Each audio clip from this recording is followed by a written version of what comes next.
Yes, hello mga kaboy. So, karon mga kaboy ay magre-review lang po tayo mga kaboy ng perfect for vlogging mga kaboy. Yun, so ito po mga kaboy, actually matagal na po to sa akin mga kaboy, so hindi ko lang po na-review. So, ito ay DJI po gimbal.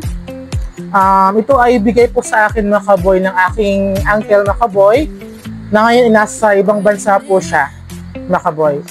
So, ang kanyang channel po mga kaboy ay Kuya Dos TV po mga kaboy. So, yun, subscribe po natin siya mga kaboy. At ito na mga kaboy, review na po natin. So, let's open it mga kaboy. Tingnan natin kung gaano kaganda ang gimbal mga kaboy. Ayan.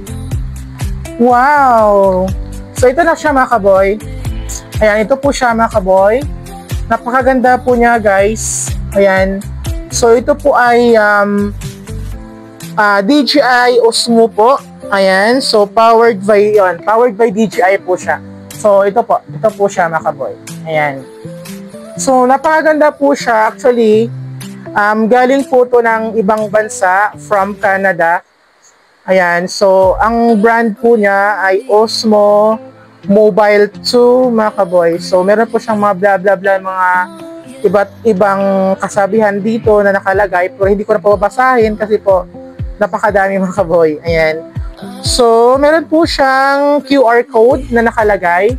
So, masasabi po na talaga natin na genuine po siya na item. Original po siya mga kaboy kasi po, ayan, meron po siyang QR code na pwede mo siyang scan. Mga kaboy, meron po siyang mga information na nakalagay po dito sa loob ng ating gimbal po mga kaboy. So, ito, actually, gagamitin po natin guys. Tingnan po natin. Ayan, yan po siyang mga word na nakalagay po dito. Yan. Tingnan nyo po guys. Ayan. So, meron po siya. So, review lang po natin guys. Subukan po natin mga kaboy kung gaano po siya kaganda mga kaboy. So, ito. Kuha lang po tayo ng phone mga kaboy. So, try po natin guys gamitin. So, ganito lang po. Actually, ganito lang po siya kadali na gamitin mga kaboy. Ayan. Kailangan mo talagang i-fit po siya ng maayos. And then, dito po siya mga kaboy. Meron po siyang kailangan mo siyang ito-turn para hihilain mo siya papalabas. Ayan siya. Ayan. Para ma-stabilize po siya mga kaboy. So, after po nun, i-on nyo po siya guys para mag-balance po siya. Ayan. O, yan. Na-on ko na po siya. So, para mag-balance po siya. So, ito po napakaganda po niya talaga mga kaboy. So far. Kasi nga, yung phone mo mga kaboy na hindi po siya maganda po siya mga kaboy, kagandahan ito kasi yung phone mo pagka hindi po siya stabilize o walang stabilize na nangyayari ay mag-stabilize po siya mga kaboy. Ayan, nag-automatic nag-automatic siya. Ano lang po natin, i-refresh lang po natin. Okay. Ayan, so i-click natin guys. Ayan, di ba? Napakaganda po niya mga kaboy so far. Actually, gusto ko po itong gamitin. Kaso lang, minsan, pag nagmamadali po ako mga kaboy, hindi ko na po na siya nadadala. Gawa ng sobrang laki po kasi mga kaboy.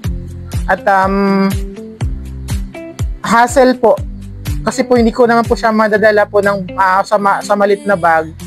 Kaya, phone lang yung ginagamit ko and yung tripod mga kaboy. So, overall po mga kaboy, napakaganda talaga siya mga kaboy. Rate ko po nito is 10/10 yung rate po nito mga kaboy. So far, napakaganda po niya. Yung quality po ng product is napakaganda. Talagang 10/10 po ang kanyang rate mga kaboy. Yan. So, yun lang po mga kaboy. Review ko lang po. Ito lang po masasabi ko. Sa gusto pong may balak po dyan na bibili po yung mga nagsisimula lang po ng content po dyan, sa mga small content creator po dyan, try nyo po to guys. Bilhin nyo po, bili po kayo nito. Hindi po kayo magsisisi. Napakaganda po siya gamitin.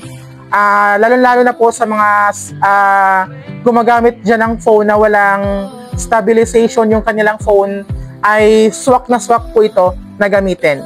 Ayan. So yun lang po mga kaboy. Thank you so much and God bless. Bye-bye!